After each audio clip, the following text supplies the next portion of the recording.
নমস্কার বন্ধুরা, home tuition চ্যানেলে সবাইকে স্বাগত। আজ আমি স্বামী বিবেকানন্দ ছেলেবেলায় কেমন ছিলেন তা নিয়েই আলোচনা করব, যা থেকে আমরাও অনেক শিক্ষা পেতে পারি। তো চলুন শুরু করা যাক। স্বামী বিবেকানন্দ 1863 খ্রিস্টাব্দের 12ই জানুয়ারি কলকাতার সিমলাপল্লীর এক বিখ্যাত দত্ত পরিবারে তিনি জন্মগ্রহণ করেন, যার ছেলেবেলার নাম ছিল নরেন। তবে অনেকেই তাকে আদর করে বিলে বা বিলেশ্বর বলেই ডাকতেন। তার পিতা বিশ্বনাথ দত্ত ছিলেন কলকাতার উচ্চ আদালতের একজন বিখ্যাত আইনজীবী, আর মাতা ভুবনেশ্বরী দেবী সংসারের সমস্ত কাজ সামলানোর পাশাপাশি রামায়ণ, মহাভারত ইত্যাদি গ্রন্থ পাঠ করতেন। স্বামী বিবেকানন্দের শিক্ষা জীবন শুরু হয় ঈশ্বরচন্দ্র বিদ্যাসাগরের মেট্রোপলিটন ইনস্টিটিউশনে। 1871 সালে তিনি এই স্কুলে ভর্তি হন। এরপরে তিনি 1879 সালে প্রেসিডেন্সি কলেজে ভর্তি হন এবং পরে 1881 সালে স্কটিশ চার্চ কলেজে ভর্তি হন। সেখান থেকে স্নাতক ডিগ্রি লাভ করেন। স্বামী বিবেকানন্দ 1886 সালের 24শে ডিসেম্বর মাত্র 23 বছর বয়সে সন্ন্যাস গ্রহণ করেন। সন্ন্যাস গ্রহণের আগে পর্যন্ত তার নাম ছিল নরেন্দ্রনাথ দত্ত। সন্ন্যাস গ্রহণের পরে তার নাম হয় স্বামীজি, যিনি আমাদের সকলের কাছে স্বামী বিবেকানন্দ। তিনি রামকৃষ্ণ পরমহংসদেবের প্রধান শিষ্যদের মধ্যে একজন ছিলেন।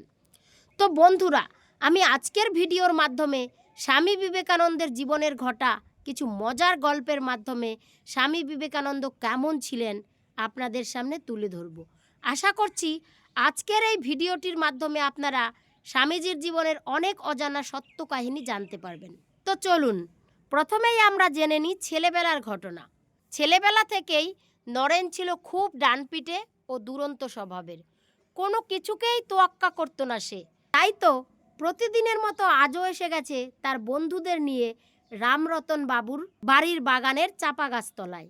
এই চাপা গাছতলায় ছিল নরেন ও তার বন্ধুদের জমায়েত হওয়ার প্রধান জায়গা। আর এই দলের সর্দার হলো বিলে, যাকে আমরা নরেন বলে থাকি। ছেলেরা প্রতিদিন চাপাতলায় এসে দোল খেতেন, হুড়ুহুড়ি করতেন, কখনো কখনো চাপা গাছের ডাল থেকে উঠে লাফ দিতেন। আর এই হুড়োহুড়ি আর দাপাদাপিতে সব থেকে বেশি বিরক্ত হতেন বুড়ো রামরতন বাবু। বুড়ো রামরতন বাবু তাদের অনেক বুঝিয়েছেন, আবার অনেক সময় অনেক বকাবকিও করেছেন, কিন্তু তাতেও নরেন আর তার বন্ধুরা সেই চাপাতলায় আসা বন্ধ করেননি। বুড়ো রামরতন বাবু যত বকতেন, আরও বেশি করে তার বন্ধুদের নিয়ে ততই সেখানে দোল খেতেন, লাফ দিতেন, এরকম অনেক দুরন্তপনা করতেন। বুড়ো রামরতন বাবু অনেক ভেবে স্থির করলেন, না, বকাঝকা করে এদের এই চাপাতলায় আসা বন্ধ করা যাবে না, বরং বুদ্ধি দিয়ে এদের এই চাপাতলায় আসা বন্ধ করতে হবে। যেমন ভাবা তেমনি কাজ। প্রতিদিনের মতো পরের দিন যখন আবার নরেন ও তার দলবল সেই চাপাতলায় আসলো, বুড়ো রামরতন বাবু তখন তাদের ডেকে বললেন, আয় তোরা এদিকে আয়, তো একটা ভালো গল্প বলবো তোদের। গল্প শুনতে তো আমরা ছোটরা সবাই ভালোবাসি, তাই না? ঠিক তেমন নরেনও কিন্তু গল্প শুনতে ভীষণ ভালোবাসত। রামরতন বাবু বললেন, তোরা যে এই গাছে দোল খেতে আসিস, এই গাছতলায় কালকে রাতে আমি বিশাল বড় ব্রহ্মদত্তি দেখেছি। যেমন ছিল তার চেহারা, তেমন তার বড় বড় চোখ আর বড় বড় দাঁত বের করে আসতেই আমি ভয়ে থ হয়ে গেছিলাম। তখন সেই ব্রহ্মদত্তি আমাকে ডেকে বলল, তোকে নয় রে বুড়ো, আমরা চাই কচি মাংস। যারা এই বাগানে খেলতে আসে আমি তাদের ঘাড় মটকে দেব, তাদেরকেই আমি খাবো। এই কথা শুনে নরেনের বন্ধুরা ভয়ে কাঁপতে লাগলো। তাদের চোখ একদম চড়ক গাছ হয়ে পড়েছিল। ভয়ে একে অপরের দিকে তাকায় এবং এক ছুট দিয়ে গাছতলা থেকে বাড়ি চলে যায়। রামরতন বাবু দেখে ভাবে, মনে হয় ঔষধে কাজ হয়েছে। পরের দিন বিকেলে রামরতন বাবুর সেই চাপা গাছের ডালে নরেন একাই বসে দোল খাচ্ছিল। নরেনের কোনো বন্ধু আর আসলো না। নরেন বুঝতে পেরেছে যে তার বন্ধুরা নিশ্চয়ই বুড়োর কথা শুনে বিশ্বাস করেছে আর ভয় পেয়েছে। আমাকে প্রমাণ করতে হবে এবং তাদের বোঝাতে হবে যে ব্রহ্মদত্তি বলে কিছুই নেই। আর এই গাছে যে ব্রহ্মদত্তি বলে কিছুই নেই প্রমাণ করবার জন্য নরেন সারা রাত চাপা গাছের এই ডালে বসেই কাটিয়ে দিল। সারা রাত নরেনকে না পেয়ে বিশ্বনাথ বাবু অর্থাৎ নরেনের বাবা নরেনের বন্ধু ও রামরতন বাবুকে নিয়ে রামরতন বাবুর বাড়ির বাগানের সেই চাপাতলায় আসলো। এসে দেখলো নরেন সেই চাপা গাছের ডালে বসে আছে। নরেনের বাবা ডাক দিলেন, নরেন, এই নরেন, তুই সারা রাত এই চাপা গাছে বসে কি করছিলি? নরেন উত্তর দিল, বাবা, জ্যাঠামশাই বলেছিল এই গাছে নাকি ব্রহ্মদত্তি থাকে আর সে নাকি কচি মাংস চায়, তার জন্যই তো আমি সারা রাত বসে ব্রহ্মদত্তির অপেক্ষা করছিলাম, কিন্তু কই কোনো ব্রহ্মদত্তি তো আসলো না বাবা। এই কথা বলে নরেন তার বন্ধুদের উদ্দেশ্য করে বলে, আচ্ছা বোকা ভিতুর দল তোরা, রামরতন জেঠু তোদের বলল আর তোরা বিশ্বাস করে নিলি, একবার যাচাই করবি না? নরেন বন্ধুদেরকে বললেন, নিজের চোখে না দেখে কোনো কিছু বিশ্বাস করতে নেই। নরেনের মুখে এই কথা শুনে সকলেই হতবাক হয়ে পড়ে। আর রামরতন বাবু বুঝতে পেরেছিল যে নরেনকে ভয় দেখানো অত সহজ নয়। তো বন্ধুরা, নরেনের এই গল্পটা থেকে আমরাও এই শিক্ষাটা নিতে পারি যে নিজের চোখে না দেখে কোনো কিছুকে বিশ্বাস করা উচিত নয়। আগে নিজের চোখে দেখো, যাচাই করো, তারপরে বিশ্বাস করো। তো আসুন পরে বিশ্বজয়ী বিবেকানন্দ স্কুলে পড়াশোনাকালীন সময়ের গল্পটা জেনে নিই। একদিন ভূগোলের ক্লাস চলছিল। শিক্ষক মহাশয় একটি প্রশ্ন করেছিলেন নরেনকে। উত্তর শুনে শিক্ষক মহাশয় বললেন, তোমার ভুল হয়েছে। নরেনের এই ভুল উত্তর শুনে শিক্ষক মহাশয় তাকে মারলেন। মার খেয়েও নরেন বারবার বলতে লাগলেন, আমার ভুল হয়নি, আমি ঠিকই উত্তর দিয়েছি, আমি ঠিকই বলেছি। এতে মাস্টার মশাই নরেনের প্রতি আরও রেগে গেলেন। আবারও শিক্ষক মহাশয় তাকে হাত পাততে বললেন, আবার মারবেন বলে। নরেন জল ভরা চোখে হাত পাতলেন ঠিকই, কিন্তু তিনি আবারও বলতে লাগলেন, আমার ভুল হয়নি, আমার ভুল হয়নি। মাস্টার মশাই সপাসপ কয়েক ঘা বেত বসিয়ে দিলেন নরেনের হাতে। নরেন বেত খেয়ে চুপ করে ব্রেঞ্চে বসে রইল। সেদিন লেখাপড়া শেষ করে কাঁদতে কাঁদতে বাড়িতে এসে নরেন তার মাকে সব কথা জানালেন। তার মা তাকে সান্ত্বনা দিয়ে বললেন, বাছা, যদি তোর ভুল না হয়ে থাকে তবে কিছুতেই কিছু আসে যায় না। ফল যাই হোক না কেন, সব সময় যা সত্যি বলে মনে করবি তা করে যাবি। অনেক সময় হয়তো এর জন্য অন্যায় ফল সহ্য করতে হবে, তবুও সত্যকে ছাড়িস না।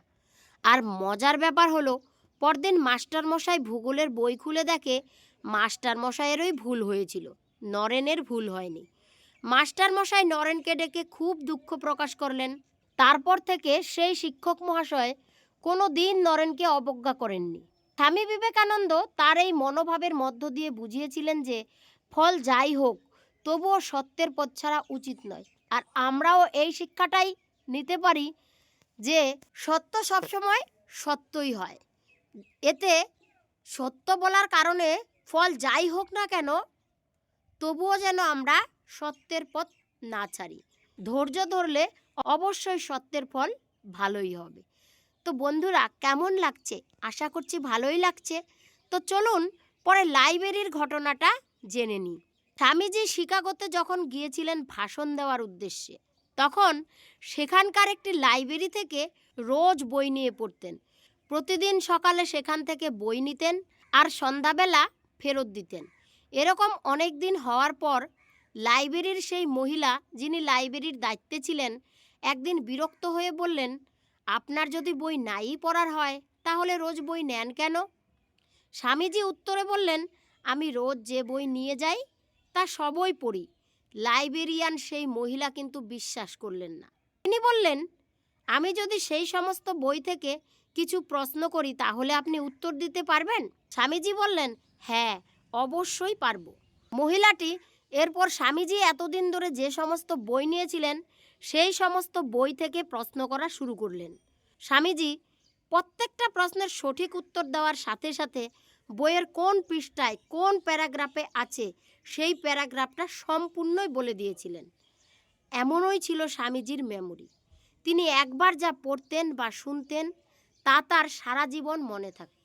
তো বন্ধুরা, স্বামীজির এই গল্পটি থেকে আমরাও এই শিক্ষা নিতে পারি যে কোনো কাজ করার সময় যদি মন দিয়ে সেই কাজটা করা হয় তাহলে অবশ্যই সেই বিষয়ে গভীর জ্ঞান অর্জন করা যায়। তো আসুন পরে আমেরিকার প্রফেসরের কাহিনীটা জেনে নিই। স্বামীজি যখন আমেরিকাতে ছিলেন সেখানকার একটি ইউনিভার্সিটিতে পড়াশোনা করছিলেন স্বামীজি। সেখানকার একজন প্রফেসর স্বামীজিকে পছন্দ করতেন না, কারণ স্বামীজি ছিলেন ভারতীয়। একদিন দুপুরে ক্যান্টিন থেকে খাবার নিয়ে স্বামীজি সেই প্রফেসরের সাথে ওই টেবিলে খেতে বসে পড়েছিলেন। তখন রেগে গিয়ে সেই প্রফেসর বিবেকানন্দকে বলেন, pigs don't sat next to swan, অর্থাৎ শুয়োর কখনো রাজহাঁসের পাশে বসে না। তখন সেই কথা শুনে বিবেকানন্দ সেই প্রফেসরকে বলেছিলেন, সত্যিই কি শুয়োর রাজহাঁসের পাশে বসে না? তখন প্রফেসর বললেন, হ্যাঁ। তখন স্বামীজি বললেন, আচ্ছা ঠিক আছে, তাহলে আমি উড়ে গিয়ে অন্য কোথাও বসছি। স্বামীজির এই কথা শুনে সেখানে উপস্থিত আরও বাকি লোকেরা হাসতে শুরু করলেন।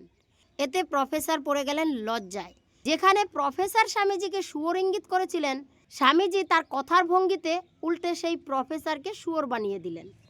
স্বামী বিবেকানন্দের স্বভাব এরকমই ছিল, না কখনো কাউকে তিনি অপমান করতেন, আবার তাকে বিনা কারণে কেউ অপমান করলে তার যোগ্য জবাব দিতেন।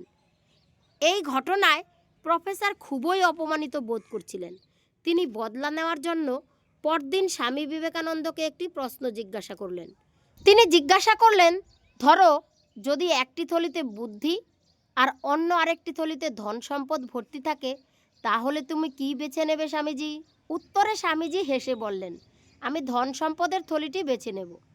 প্রফেসর এই কথাটি শুনে হেসে উঠলেন আর বললেন, আমি জানতাম তুমি এটাই নেবে। তখন স্বামীজি সেই প্রফেসরকে উল্টে একই প্রশ্ন করেন, আর প্রফেসর উত্তরে জানায়, আমি হলে তো বুদ্ধির থলিটাই নিতাম। এরপর স্বামীজি হালকা হেসে বললেন, যার কাছে যেটা নেই সে তো সেটা নেবেই। এতে ক্লাসের বাকি অন্যান্য ছাত্রছাত্রীরা হেসে ওঠেন।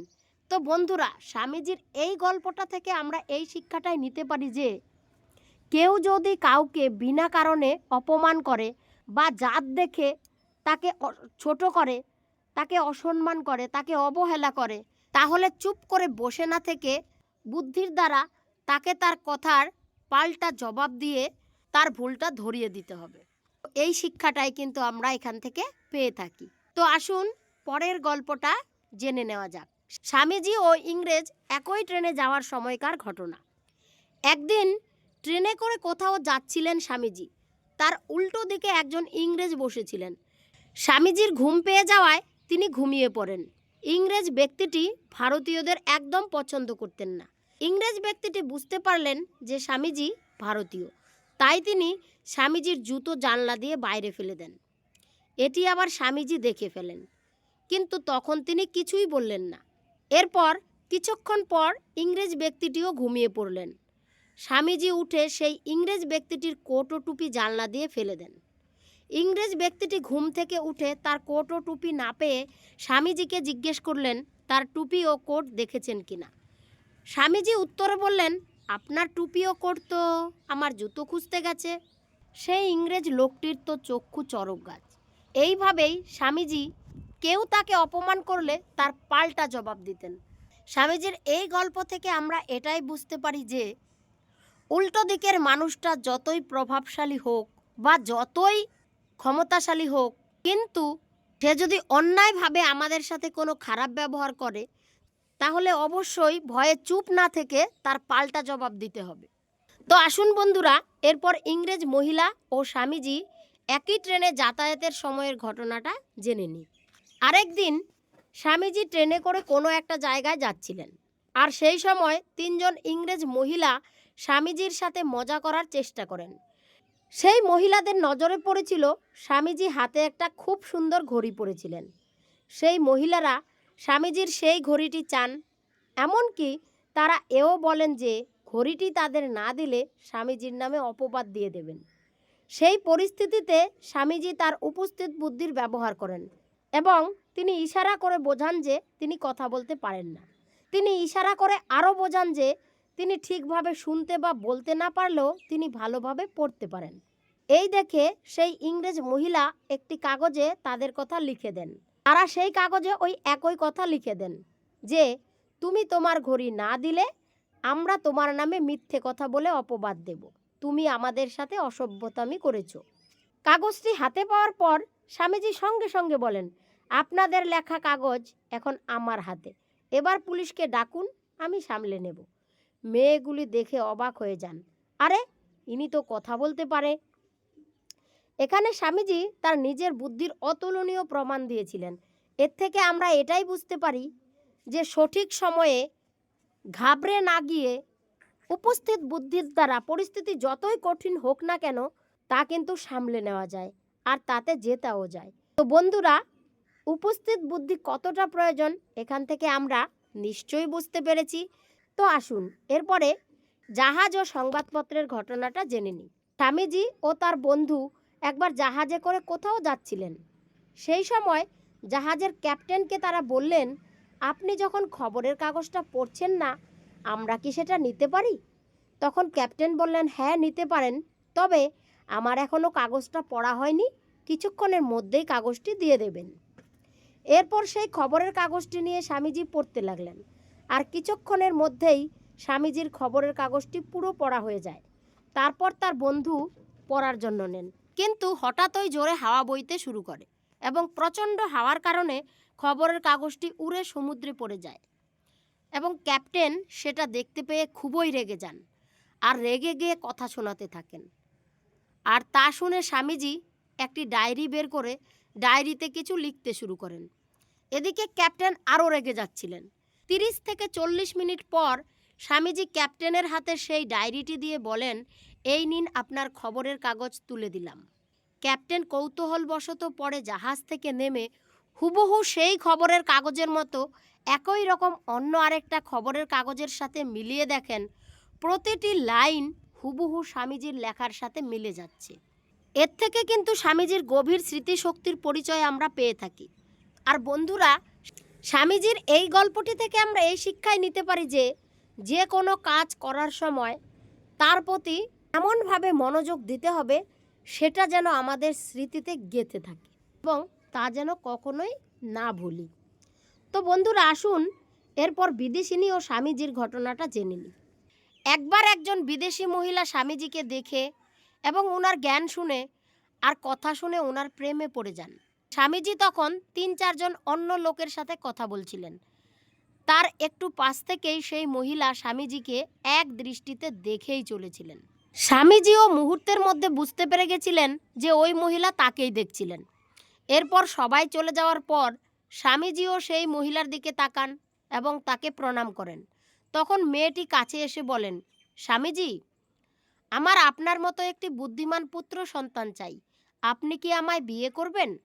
তখন স্বামীজি হালকা হাসলেন, তারপর বললেন, আপনার যদি আমার মতো পুত্র সন্তানের এতই প্রয়োজন তাহলে বিয়ে করার কি দরকার? তখন বিদেশিনী অবাক হয়ে যান আর মনে মনে ভাবেন, স্বামীজির সম্পর্কে যা যা শুনেছিলাম তাহলে কি তার সবই মিথ্যে? স্বামীজি তো আমার থেকেও উপরের লেভেলে চলে গেছেন, বিয়ে ছাড়াই সন্তান। এরপর স্বামীজি বললেন, আমাদের দুজনের বিয়ের পর যে পুত্র সন্তানই হবে আর সে যে আমার মতোই হবে তার গ্যারান্টি আমি দিতে পারবো না, কিন্তু আপনি যদি আমাকে নিজের পুত্র মনে করেন তাহলে আপনি যেমন পুত্র চাইছেন তেমন পুত্রই যে পাবেন তার গ্যারান্টি আমি দিতে পারি। এই কথা শুনে বিদেশিনী সেই মহিলাটি আরও অবাক হয়ে যায় এবং সেদিন থেকে স্বামীজি সেই বিদেশিনী মহিলাকে নিজের মা হিসেবে দেখতেন।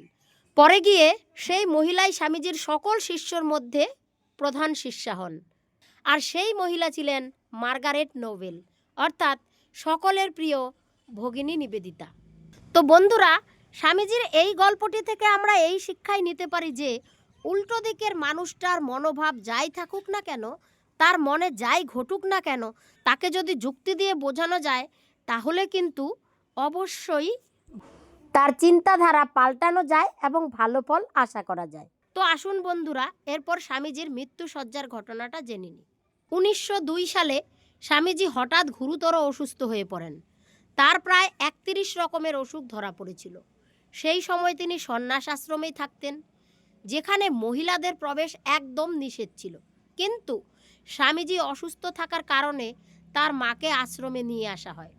স্বামীজি তার মাকে দেখা মাত্র তৎক্ষণাৎ তার শিষ্যদের নির্দেশ দেন তার মাকে বাড়িতে দিয়ে আসার এবং শিষ্যদের এটা বোঝান যে নিয়ম প্রত্যেকের জন্যই এক।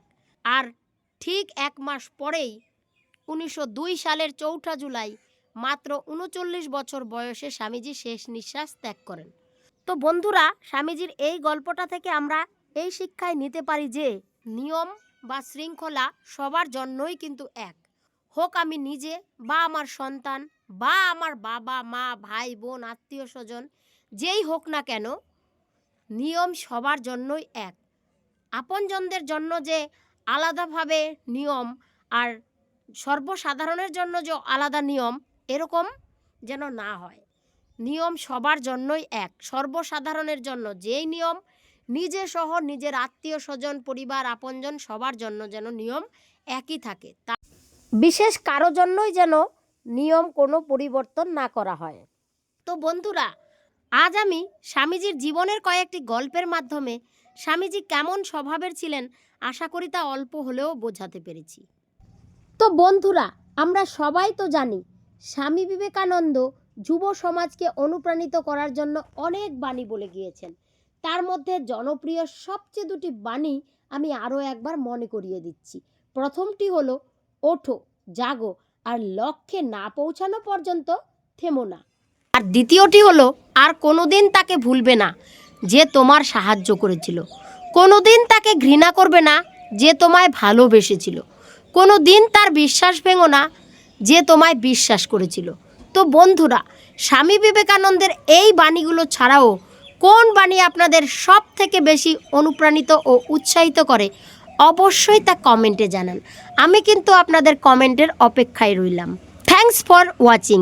ভিডিওটি ভালো লাগলে চ্যানেলটিকে অবশ্যই সাবস্ক্রাইব করে পাশে থেকে নতুন ভিডিও পেতে উৎসাহিত করুন। দেখা হচ্ছে পরের ভিডিওতে। ততক্ষণের জন্য টেক কেয়ার, বাই বাই।